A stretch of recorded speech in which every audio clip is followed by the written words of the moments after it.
Boys and girls, ladies and gentlemen, children of all ages, the old adage of go woke, go broke exists for a reason. When you decide to go out there and market your game as the wokest game ever, well, needless to say that there's a lot of people that decide that they really don't want politics in their entertainment and video games in their escapism, i.e., and boy, all of a sudden you're surprised when nobody actually shows up to actually play your game or purchase it in any way, shape, or form. And the worst part is you decided to con some investment company out there into sacrificing hundreds of millions of dollars to invest in what your ideology was never going to sell in any way, shape, or form. And ladies and gentlemen, that's exactly what we've got right here, because Dustborn, the wokest game ever, which it was titled by several of the major video game groups out there, and self-described on their own. Once you hear about the way they described and what their setting was for the game and what inspired it, color us shocked there that it is failing miserably out there, boys and girls. This thing has not even cracked 100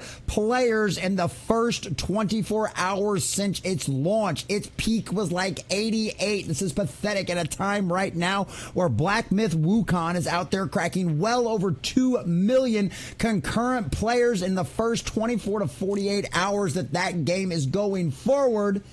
To have that existing at the exact same time is just the most beautiful poetic justice that the Lord has ever granted us. So boys and girls, that's exactly what we're going to talk about here right now. We're going to tell you why Dustborn is the wokest game ever, why exactly this was their intent the entire time, why they were not concentrated on storytelling, good gameplay, or anything else. They were only interested in sending out there and making this nothing more than a vehicle for their message.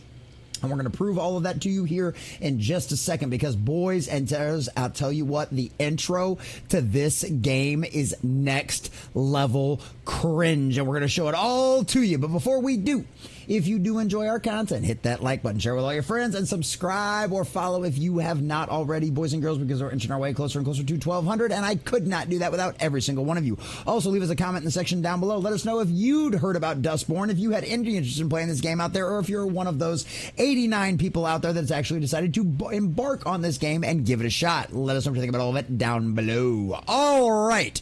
So, boys and girls, the wokest game ever, Dustborn has an abysmal release numbers on release day. Thank you for that, Park Place and John F. Trent. Red Thread Games recently released Dustborn, which has been described as the wokest game ever, has not even hit over 100 concurrent players on its release day. So back in July, following the release of the game's trailer, a representative of the game conducted an interview with PSU and confirmed that the entire game spawned out of protests against Donald Trump being elected president of the United States in 2016. Yes, boys and girls, that's exactly what they're going to shove into you right away from the very beginning. And let's go to that very beginning intro right here, because holy cow, I'm not going to force you guys to listen to any of this. I didn't even force my live stream to actually watch or listen to any of this, because all you have to do is read the words. We're the aliens. We're the refugees. I won't make you suffer through the music. I promise you it's bad. We walk among you. We're right behind you. Your time is past. Oh, that's right. You're going to be on the wrong side of history. Remember? That's right. White male is old and stale. Yeah, how's that working out for you? So it carries on. Your kind won't last. We're the Dustborn. This bug is airborne. We're the new prawn. Oh, that's just exactly what you need in a video game out there. Our kind is newborn. Well, you're definitely actually not a new freak of nature that we haven't seen before you, because history doesn't just repeat itself, it also rhymes. We're the Dustborn. The bug is airborne. Our kid is the new Dustborn. We're the Dustborn. Yada, yada, yada. Super, super cringy. This is your introduction to the game. This is how you learn to play. But this is how you know it's really cringy, right? That was different. You make a living doing this? We're just a bit rusty. It's been a long day. This is how you know. This is your intro to the game, okay? This is your introduction to the game, ladies and gentlemen. Sure, by the way, that song could be considered offensive in the Republic. which if you remember, if you actually got taught proper civics in school, you'd know that our country is a republic and not a democracy. This isn't Pacifica. People here don't like politics with their entertainment. Well, maybe it's just some quippy one line. Oh, no, straight from the horse's mouth themselves, boys and girls.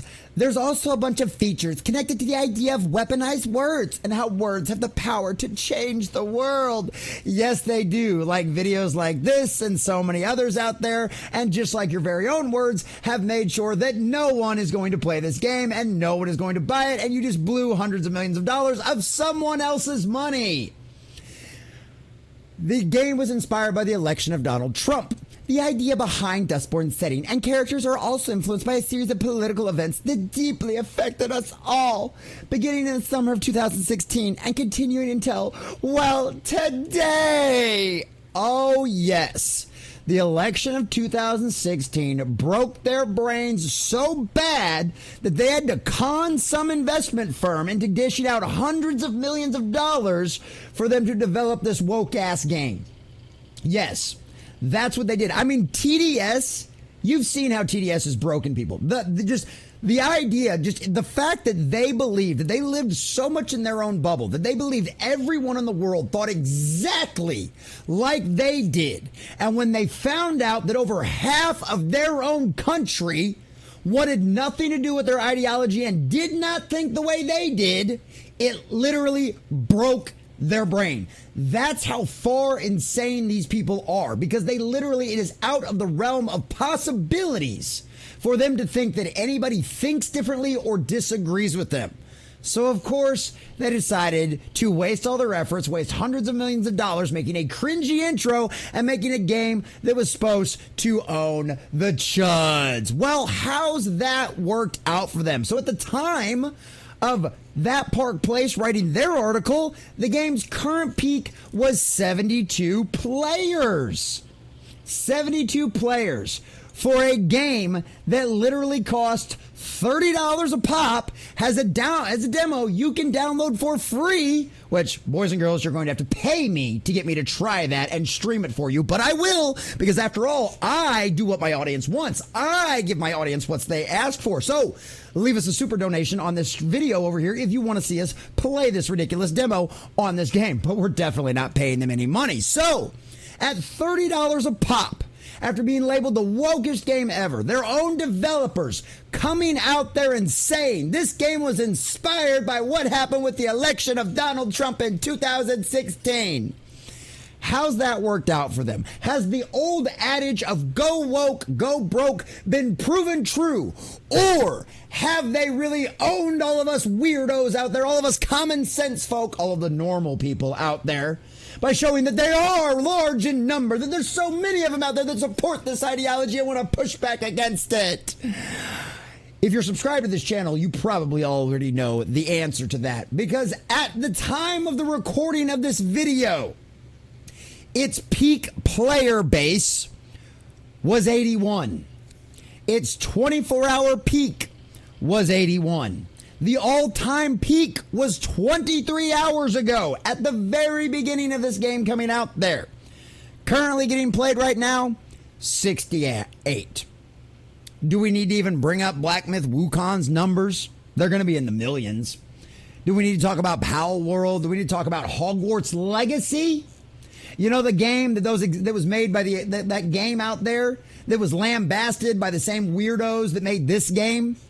Right? The same ideology, the same thought process, the same cult that all of these people belong to, that this game was produced by.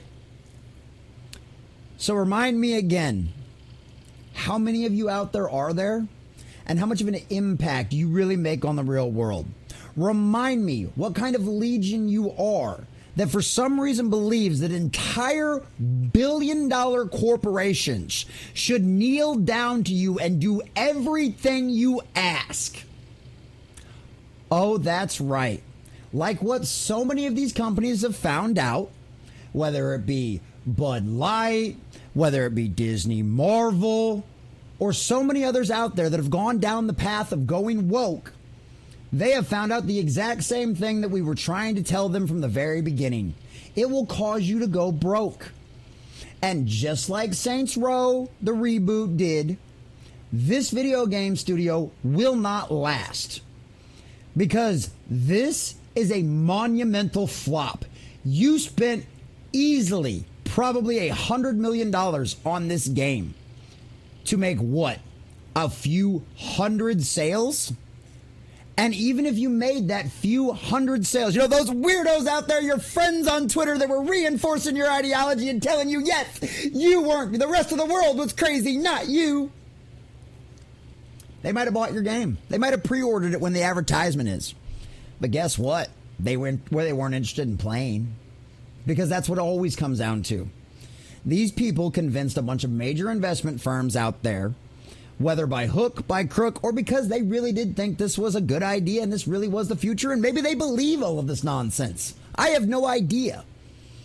But at the end of the day, it's proven to not work. And this is just the latest example of the failures. Do I care about Dustborn? I can't even get the name right. I keep trying to call it Dustbin. No, I don't. This game is an abysmal tragedy. But this game, once again, proves why go woke, go broke trends. Why go woke, go broke has been proven true time and time again. It didn't work for Disney Star Wars. It didn't work for Disney Marvel. It didn't work for the Saints Row reboot. It didn't work for Bud Light. And guess what? Color us shocked there. It didn't work for Dustborn, who they themselves labeled as a politically charged game. LGBTQ plus representation on their Steam page highlighted. And color us shocked there. Gamers weren't interested. The only correct line that you had in this entire game was that security guard telling you people in the Republic don't want politics in their entertainment and their escapism. And guess what, Dustborn? You proved that security guard in your very own game exactly right. Go woke, go broke. You did it to yourselves, and after all, you get exactly what you deserve. Enjoy irrelevancy, Dustborn.